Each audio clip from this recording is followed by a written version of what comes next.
Apakah hukum saya menggunakan casing telefon ada gambar katung orang? Baik.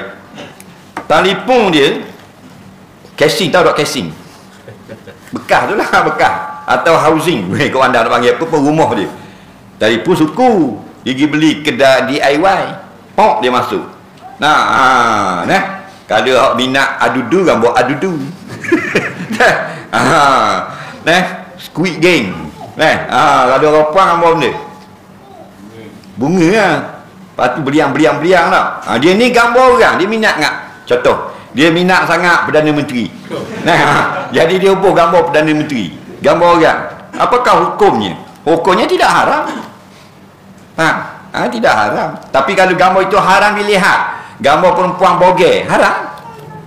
Gambar orang itu dalam keadaan aib, haram.